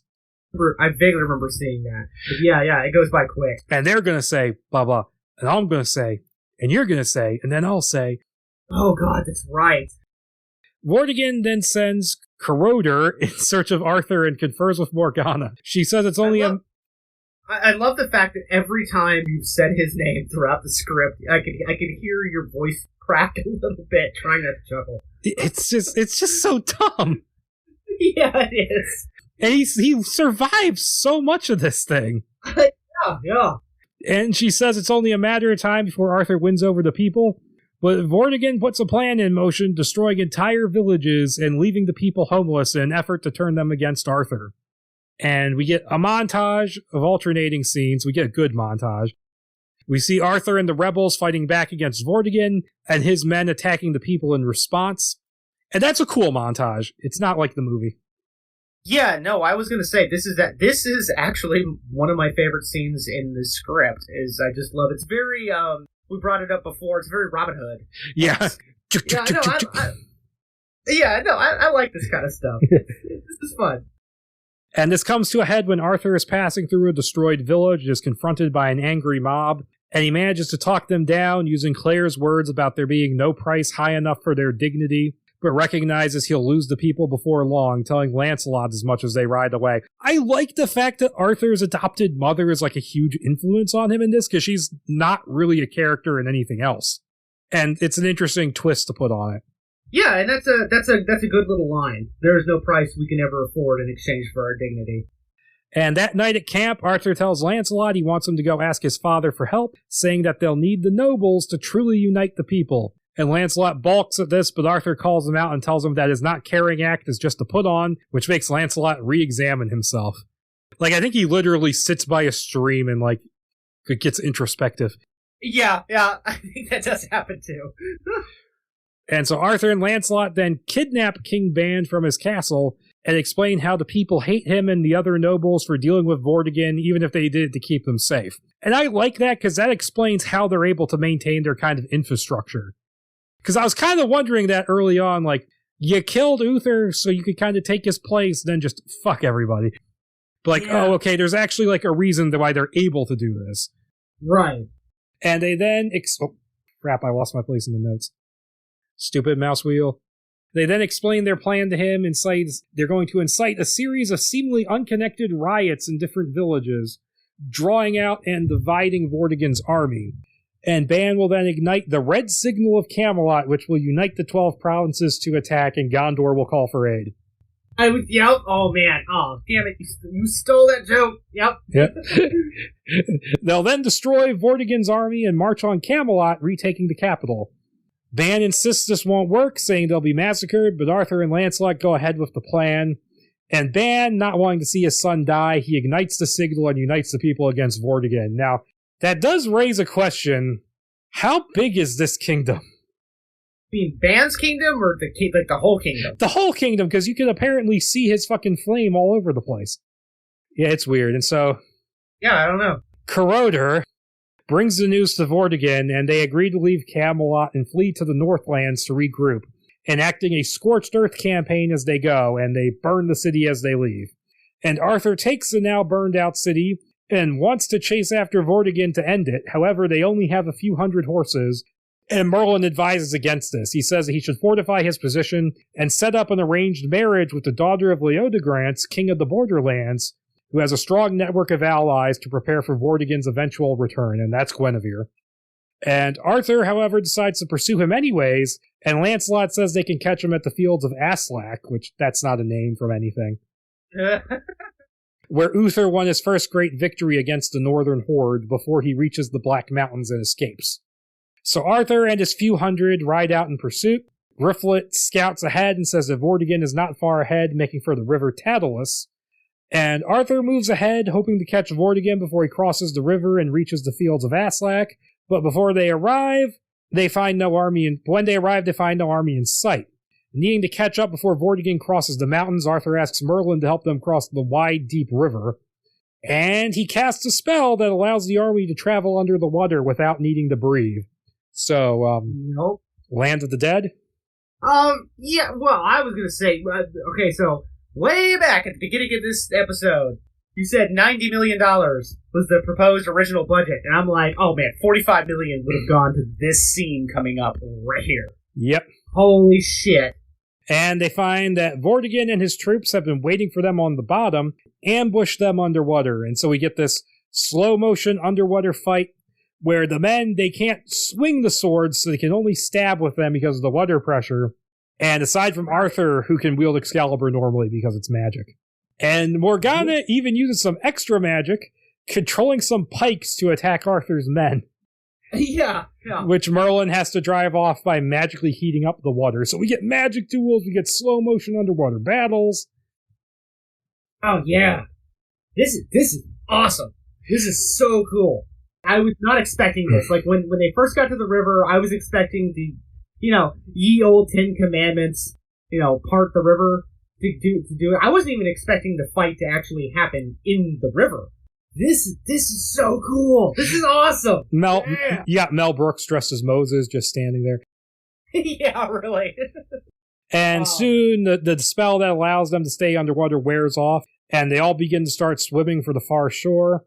And then Vortigern and his men emerge as well and begin cutting down Arthur's men as they reach them. And Morgana, still underwater, hurls fireballs at them, one of which catches and kills Percival. And I'm like, no! Yeah. Not Percival. So yeah, that was a pretty cool underwater sequence. That was awesome. Yeah, and I would have loved to have seen, especially if they went with, like, the Guy Ritchie-esque, like, power that Excalibur had. Oh, that'd been so cool to see, like, him swing the sword, or even poke the sword, just that power, like, cause all the water to, like push away and create, like a water bubble around it. Oh, man, the sound effects, the sound effects would have been awesome. I'm just like, yeah, you don't get fight scenes like this very often, so this was awesome.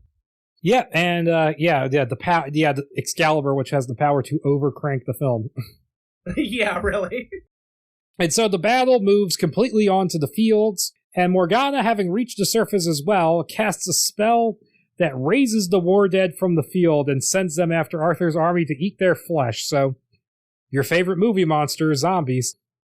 Here, had to show up. Yeah. And although this is a little more Jason and the Argonauts. Yeah. Or Army of Darkness. Yeah. Kick yourselves up and sally forth. Welcome back to the land of the living. Now get a shovel and keep digging. And the battle starts to turn against Arthur, and one undead berserker kills Galahad. So, bye, Liam Neeson. Bites his head off. Yeah. It's nuts. And before Gawain and Gareth take it down. And Merlin manages to... Also, I should mention, they removed two of the brothers. They removed Agravain and Gaheris, but I can kind of see a little bit why. For simplicity's purpose. Simplicity's sake. Right, just adaptation. Merlin manages to cast a counterspell, destroying the war dead with a magic wave, and returns the balance back to Arthur's favor. Then Vortigern and Caroder see that they're now outnumbered, and along with 30 of their men, flee north towards the Black Forest, with Arthur and Lancelot in pursuit. Now, there is no Black Forest really in the legend. Like, all this black stuff, not really. And the river and the field are new. Okay. Oh, really? The river is new? It's just a specific, like, name. Like, they went out of the way to name the river and everything. I just assumed. But, okay. Yeah, and so Arthur and Lancelot are in pursuit. And then Morgana flees in a different direction, and Merlin chases after her. And so Vortigern, seeing Arthur coming up behind him, decides to end things here and turns around to face his enemy, while Merlin gets ambushed by Morgana's fireballs in the swamp, shooting blue lightning at her in response. So we got a proper wizard's duel here. Oh, yeah. And Lancelot sees Vortigern charging Arthur and shoots his horse out from under him with a crossbow, but he just takes one of his men's horses and rides that one, which Arthur cuts out from underneath him with Excalibur. And as the two leaders cross weapons, Lancelot fights Caroder, seemingly getting his ass kicked, but it's all a ruse to get close and jam the crossbow under his breastplate and fill him full of arrows, which that was cool. That was cool. That was a total Star Trek 2009, I've got your gun moment. Yeah. And he then gets surrounded by Vortigern's men and enters into his super martial arts mode again as the fight continues. Yep. And back in the swamp, Merlin and Morgana's magic duel continues, with Merlin outmaneuvering her and casting a binding spell, but not before she casts a different spell in an unknown language that bathes him in green light and seems to cause a lot of pain and make him pass out. And I want to look up the spell, actually, because it looked like real words in some other language. I'm trying to find the page. Like, I'm looking for it, too. Like, it even specifies that it's like a spell that Merlin's never even heard before. Yeah. It's on page 120. Yeah, I'm getting there. Yeah, it looks like the letters, it almost looks like it's in almost like an Icelandic language or something. Yeah. And it might just be made up.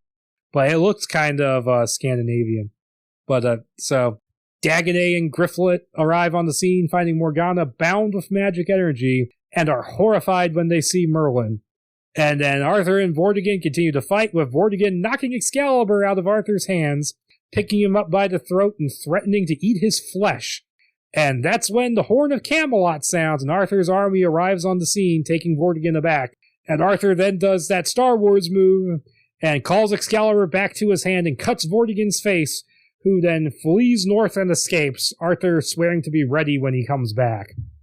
I'm not sure how I feel about him escaping. I'm not a fan. Yeah, I think he should have just killed his starter villain here and then let Morgana become the bad guy for the second movie. Right, because that's absolutely where they were building up to. But I mean, I guess the second movie would have, would have gone more that route. Yeah. Morgana take up the ultimate villain, role. And so they return to Camelot, where they basically hold a massive Viking funeral for all of the men who died in the battle. They do the big fiery barges. And that night, the celebration is underway, but Arthur is troubled, and he kind of stays away from it, and he's met by Merlin, who's still alive, but noticeably unwell, and walking with a cane. And he tells Arthur to stop fighting himself, and points to the stars, saying, "They're all different, yet all equal." And Arthur's like, And so he joins the celebration. He goes, "Hey, Merlin, bring that Guinevere here to Camelot. You want me to marry her. Let's see what happens." And Merlin gets this expression like he knows what's going to happen with her. Yeah. Only here he doesn't try to warn Arthur at all. He's just kind of like, well, decision's made. And then he goes and reveals his new idea to Lancelot. And he says, all people are equal. And he's going to create a new set of laws to protect anyone, no matter their class. And Lancelot... and King Arthur formed America. yeah. And Lancelot's like, oh, they're all gonna try and stop us. Yeah. And Arthur then asks Hector to make him a big round table with no head, where all who sit at can be equal, with room for 50 seats. Now, I'm not sure how I feel about Arthur founding democracy. Yeah. It all depends on how the sequel would play it, because they don't really go into it here. At a flat tax rate across the country. Yeah. I mean, if he starts treating the round table like it's Congress, I don't know. Now, if it was Taiwanese Parliament, maybe. Oh my god. But yeah, that's one of those things where it would depend on where the second movie would take it. Like if Arthur is just still king, but he's just helping people, like he's providing justice and all that. Yeah. Well, I was gonna wait until the script was over before I asked you, like, how do you think the sequels would have gone? But yeah, specifically the next one. But yeah. But so then Merlin visits Morgana in her dungeon cell, and we learn here that he is now dying on account of her spell, and his bones are slowly dissolving. So I'm just imagining he's like that scene from Harry Potter where his arm's all floppy. Yeah. Because of Kenneth Branagh. And he actually tries to win her over, saying her father dragged her down into his darkness, but she still has the potential for good. And it actually seems to reach her for a moment, and she shows this flash of vulnerability about all the stuff she's done and seen. But nope, Merlin's offer of forgiveness only just pisses her off and sends her back into a rage, threatening to call back his soul and keep torturing it even after he dies. And Merlin's like, yeah, but I'll still forgive you. And he leaves. Oh. Like, that's a total mic drop. Merlin's just like, boop. Yep. And Morgana shoots fireballs at the magically reinforced cell door as he goes. And she slinks back into the darkness and ends with a title card. End part 1. Oh, unfortunately. Yep. So yeah, overall I like it. Oh no, this was awesome. This was a lot better than I thought it was going to be. Yeah, what did you think it was going to be? Well, I mean, I knew it was going to be, like a King Arthurian legend, but I don't know. I thought it was going to be more. Well, let me put it like this: this was a hell of a lot more Frank Frazetta than I thought it was going to be. Yeah, that's true. This was awesome. It was very well written. Like as far as like first drafts, especially spec first drafts go, or like the turned in first drafts, like the thing that causes the bidding war and everything. This was really good. The dialogue is awesome. The fight scenes are really cool. I mean, yeah, we cut loose and we had some fun with some of the less well written stuff in here, and some of the funnier, more what's the right word? Just like weirder weirder bits of it. This, some of the less great stuff. But no, this script is awesome. It is very, very good, and I think they had a winner. I mean, just kind of tighten it up a little bit. I don't want to say make it any longer because at 128 pages, but this thing is so like almost not. I wouldn't call it. I really wouldn't call it overwritten. Excuse me, but it's very verbose. Yeah. This is a verbose script. Like, I don't think an actual, like, produced version of this, even if you shot this exact draft, I don't think it would quite come in at the 128 minutes that the page per minute rule would suggest. No, I actually think it would come in a little bit longer. Oh, yeah? Like, I think, not a whole bunch longer, but I think it would come in. I think it would almost be about 2.5 hours. Like, I think there'd be about 15 extra minutes because we just kind of fly through some of these fight scenes. Yeah. There's no way that fight scene underwater would only be half a page. You know what I mean? Yeah. Or half of 30 seconds. Oh, fuck no. That's the thing that the studio's going to throw the money at until it works. Oh, yeah. So, I mean, that would be a 10-minute fight scene alone. I mean, judging by the Richie, the final battle in the Richie scene, or the Richie movie, oh yeah, that fight would be 10 minutes. Where he's just dragging the fucking sword behind him on the ground. Yeah. This was great. I thoroughly enjoyed it, and I'm really pissed that we didn't get this. Yeah, it would have been a solid foundation for a trilogy. Yeah. And it's fun. It was just a fun time, man. I was thoroughly enjoying this from beginning to end. Yeah, it was a fun read. I think the first act with the character setup could be trimmed back a little bit. Yeah. Like it takes a long time to get to Arthur drawing the sword, and then it just keeps fucking moving. Yeah. Well, I mean, I'd actually honestly kind of disagree. I mean, I wouldn't drag the opening out any more than it is. I'm not saying it needed more.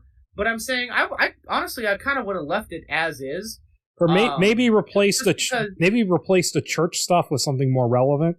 Yeah, or like have the church stuff kind of come back. And I mean, you could feasibly do a scene where like the cardinal gets some kind of comeuppance. You know what I mean? Where Lancelot does something with that. Or treat him like King Ban is treated, where the church is just kind of in the same shit position as everyone else is with Vortigern. Right. And change the ending. Have Arthur kill the shit out of Vortigern at the end. Absolutely. Yeah. No, we need to move on. So I gotta, like, where do you think that, like, I'm not gonna ask, like, I mean, because I think you can kind of see, like, overall where the whole trilogy would have gone, but, like, specifically the second one, do you think, like, it would have been more, I mean, it would have been, like, the founding of the Round Table, like, specifically the Round Table. But do you think it would have been just, like, what do you think the main storyline would have been? I think they would have been definitely introducing Guinevere and setting up that love triangle. Do you think, Morgana and Arthur would have gotten it on in the second one? Do you think that's how, like, the second one would have ended? Maybe. Do you think they would have gone that route? I mean, they definitely didn't shy away from spicier subject matter. Yeah, it's possible. I don't know how it would happen in this version, though. Like, I mean, it's the details I'm not sure of. And then you have to take into account the fact that Vortigern would be coming back. Like, it would be like it would almost be, it would have to be the second movie would be Arthur, like, forging those alliances, you know, in case of his return. Right, yeah.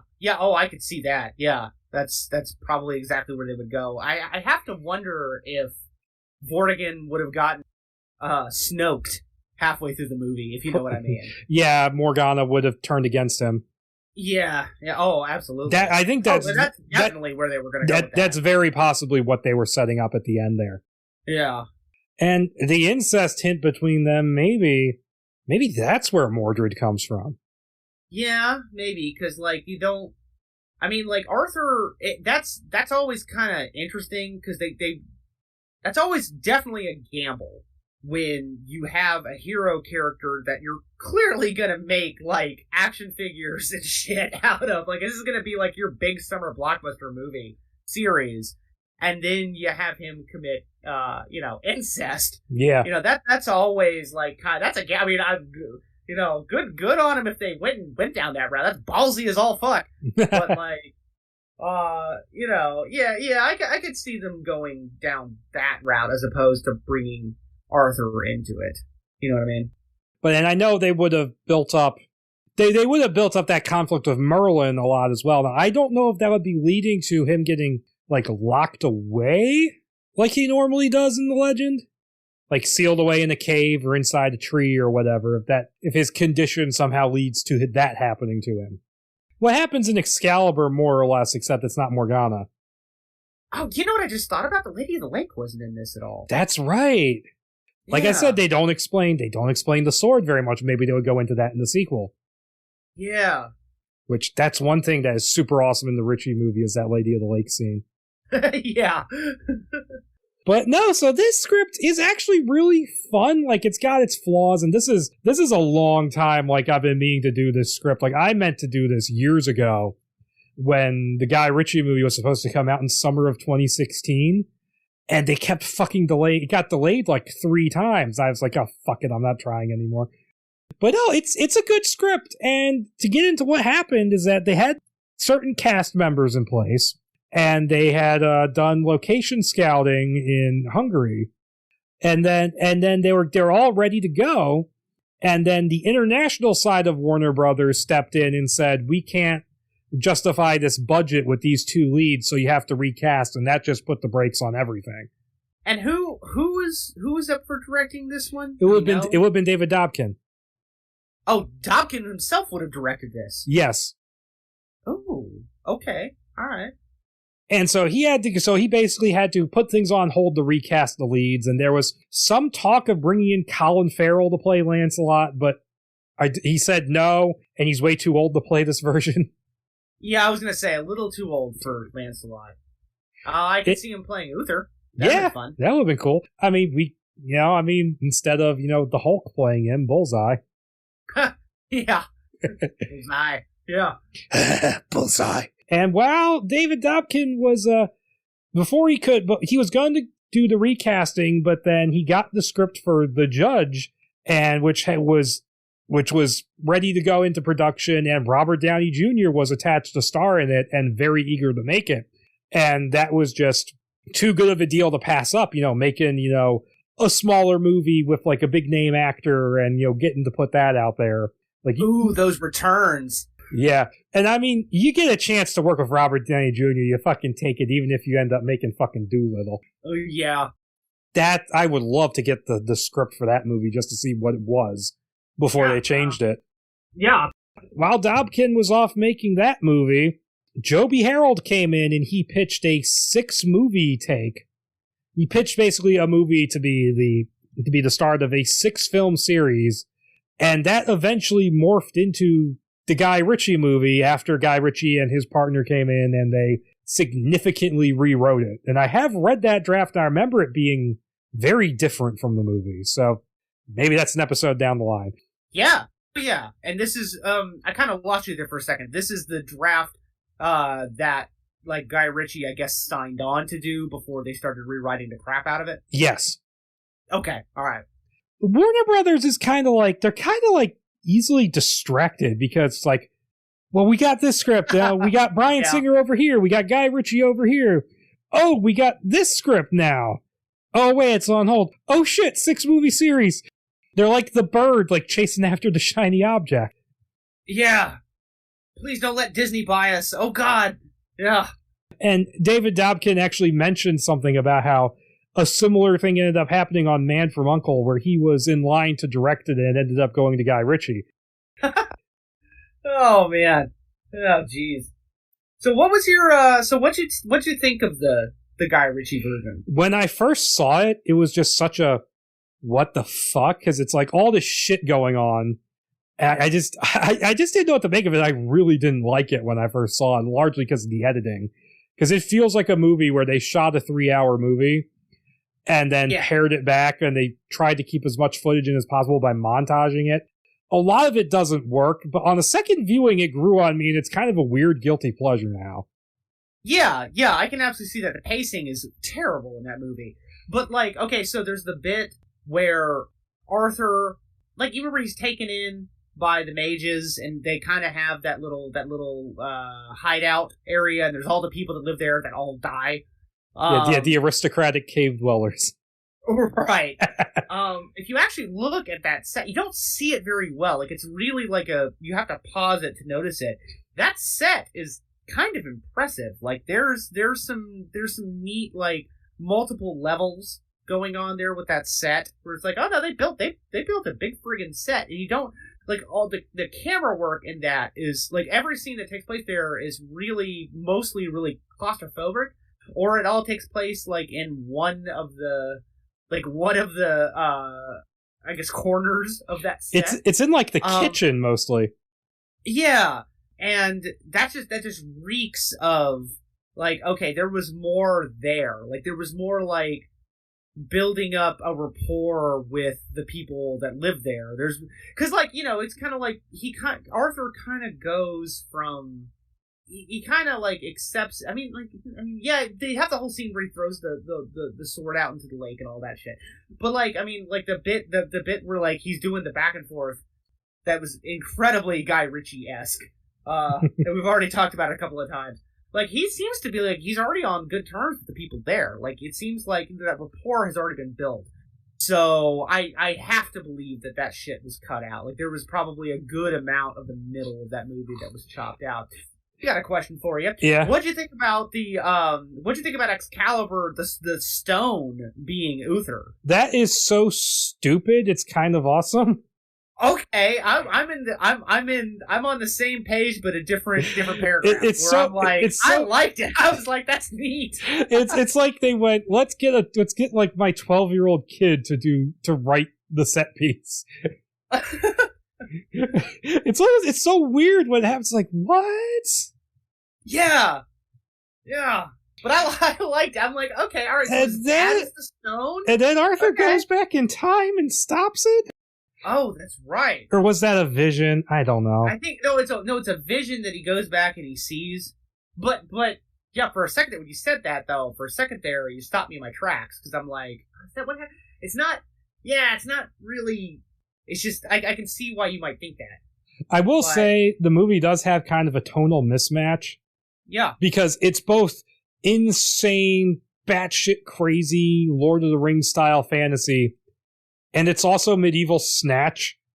And those two things don't quite go together. Like, it's like the opening of the movie is one of the most insane things with, like, the fucking war elephants and the ODST music playing. That was so cool! That was what I was on. I was like, okay, I'm totally on board for this. And, like, I was not expecting Oliphants. And you got Jude Law sacrificing his wife to the octopus women, and then, like, it goes like them trying to leave the castle, and then, like, Arthur's mother dies, and she falls out of frame, and it smash cuts to the title, and the music starts playing, and I'm like, oh god, that's funny, and it's not supposed to be. And it segues into that time-lapse montage of, it's like a little bit of Jude Law rising to power, but it's mainly Arthur getting the shit kicked out of him. Yeah. It's like Guy Ritchie is overcranking the film to Arthur through various stages of his life getting punched in the face. Yup. And then he goes and learns how to fight from Kung Fu George. Yeah. For a weird connection between Guy Ritchie movies, have you seen The Gentleman yet? No, I have not seen it. Okay, the actor who plays Kung Fu George, all those scenes in King Arthur, they're set in, like, medieval London. Okay, right. In The Gentleman, set in modern-day London, there is a Chinese gangster played by the same actor who is also named George. So, shared universe? Yeah, probably. The Ritchieverse? And I never quite think, but like the whole like fast-talking British gangster movie thing, it never quite adds up with the fantasy part of the movie. And maybe with more of the footage put back in, maybe those jumps make more sense. Sure, I'm sure they do. But the movie as it stands will just jump from one thing to the other really quickly. It does. It gets a little hard to follow. We're gonna cut. But there's a couple of scenes where like the non-chronological montages are definitely a stylistic choice, like when Arthur's telling stories and stuff like that. But then Right. there's scenes like where Jude Law is giving his big speech to him, and it's cutting back and forth between like 3 different scenes for no reason. It's like them in the jail cell, the public execution, and him and like in the hallway right before the execution when he slits the hooker's throat. Yeah. Well, Like, I don't know. we do know that the reason why it was delayed into 2017 is because it apparently tested really poorly, and they went back and reshot a whole bunch of stuff. Oh, Jesus. And then you have things like Guinevere was supposed to be in the movie, but then the actress just decided not to do that, and so Guy Ritchie ran with it, and I'm like, you could replace her. Right. That was weird. The actress was the one that was like, she didn't want to do it. And it's like, what the fuck? So now you're just like a random no-name character who literally has no name. You're the mage. Yeah. And then there's another character named, Blue Boy? Yeah. Which I don't, I don't know if that was implied to be his real name or if that was just a nickname they Well, gave him. apparently the actor is French, and his real name is Bleu. Oh my god. I'm like, was that his nickname? Was he going to turn out to be Mordred? Well, no, Mordred was already in the movie as just some random asshole in a stupid hat. Yeah. So I'm like, well, okay. So here's a question for you: were they just shotgunning this shit? I mean, is that what they were doing? It wouldn't surprise me. Yeah. Because from what I remember of the Joby Harold draft, that opening scene with the elephants is one of the only things that's verbatim. Okay. Was it Mordred in the elephants? Yes, it was Mordred. In the okay. But none of that has ever gone back to, like, the movie actually explains all that. Like, they explain how Vortigern went and basically manipulated the whole Mage War into happening, but that wasn't in that draft at all. It was just like, oh yeah, there's some random wizard asshole with giant elephants. Fucking awesome. Yeah, and the other thing where you can obviously tell they cut stuff out is that whole, like, you gotta go to the Darklands and break yourself down to build yourself back up, which is all done in the montage. I'm like, that scene looks really cool. Yeah, it's almost done in a flashback. Really. Yeah, because it keeps jumping in. We're not going to the Darklands. It's like, so those are the Darklands, huh? All very impressive. Yeah. I will say one thing I absolutely unabashedly love in the movie is that speech that Arthur gets at the end, where he's going like, "You brought me here. You gave me this drive. I'm here today because of you, and I bless you for it." Yeah. He makes a thank you speech sound like the biggest fuck you ever. Yep. It's just a shame that Jude Law had to get Scorpion Kinged and replaced with mediocre CGI. Yeah. I mean, it's cool he's a Frazetta painting and all, but He's fucking Death Dealer, man. It's awesome. But it's not as awesome as it could be. yeah. And it's not as bad as the Scorpion King. No. But yeah, I love that giant snake that shows up just to do nothing. Yeah. And fucking David Beckham hanging around in the Sword in the Stone scene. Right, he's the guy that tells him to freaking pull the sword out. Yeah, he's like, move both hands, left foot, right foot. Like, why are you in this movie? Which, that was kind of clever, I thought, to have, like, the people that show up, like, okay, well, you know, you get branded to make sure you're not, like, that's how he's trying to find Arthur, as opposed to just the mass killings that, like, that were in this script, the Dobkin draft. Yeah. Like, he's just like, no, instead of killing everybody, like, Jude Law, okay, so Jude Law's character had, like, more pathos attached to him. Yeah. I thought, like, they tried anyway, you know? A for effort. And I thought that was kind of neat. Like, so it kind of gave him, as opposed to just being like, I'm just gonna pull the sword out because I need a sword. I like the movie. It's funny because, like, I've just heard for so long how shitty it was. Like, I mean, I've had people tell me, like, I've offered to watch this movie before with, like, some of my friends or even my wife, and it's like every time they're like, no, God, no, we could watch a good movie instead. And it's like, okay, all right, I'll put it on. Unless you want this into divorce filing. Oh, really? No, it's not as bad as I remembered it because it's just such a weird shock to the system when you go in. It's just jumping between like giant elephants and gangster scenes and all the montages. It's a lot to take in. Yeah. Not his worst movie by far. Revolver still exists. Oh, yeah. It's like after doing both Sherlock Holmes movies and Man from U.N.C.L.E., it's like Guy Ritchie went, I want to get back to my roots. Let's do it in the multi-million-dollar King Arthur movie. Oh, really? I would have imagined if he did that with Aladdin. Oh, yeah, he did Aladdin. That would have been more fitting because, Aladdin's the street urchin. Right. Yeah, that is more fitting. But it's Disney. So yeah, that's true. They had the stranglehold on him for that one. I think he knew that Legend of the Sword was not going to be a particularly big hit, so he just jumped over to that as like a parachute, essentially. I think like we've seen this so many times, like that's why I'm so excited about The Green Knight, because it's like, okay, it's an Arthurian legend movie by way of a horror movie. Like it's got the horror movie like aesthetic and look to it. But yeah, no. So this movie came out and flopped pretty big time, right? What were the numbers on this? Let me find that. I've got it. Hold on, I've got it right here.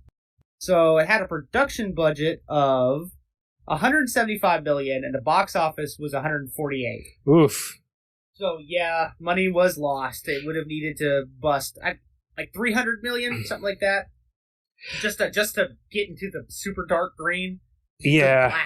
Yeah. And also, it didn't help that they apparently were giving away like free screenings of it too. Probably just to bulk up that word of mouth. Yeah, they were giving like free fan screenings. Like, so, yeah, so everybody who was interested in seeing it saw it for free. What did it go up against?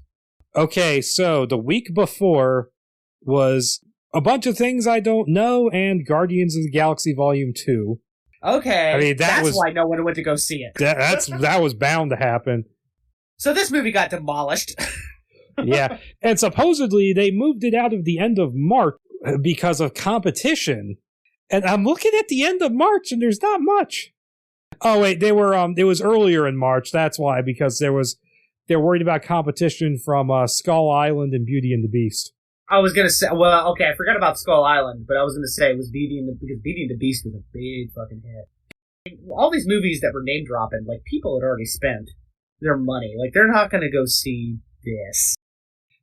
But yeah, no, I think that about sums up everything that we can talk about with this version of the story. Yeah, but no, it would have been an interesting version to see. Yeah, and I think it would. I think it would have been relatively successful given the era, given 2013, 2014. Yeah, like that. But yeah, Warner Brothers International went no. Warner Brothers being Warner Brothers. Yep. And then in the time they took off, they went, ooh, shiny, and went after the 6-movie series. Yep. Because Warner Brothers is forever chasing a new tentpole since Harry Potter ended. Yep. So yeah, that sums up Arthur and Lancelot and the weirdness that was the Guy Ritchie movie. Yep. Put your ring back on, honey tits. You ain't eaten enough porridge today for this. Yeah. That should be it. Yep. So until Bye, next time, bye. See ya.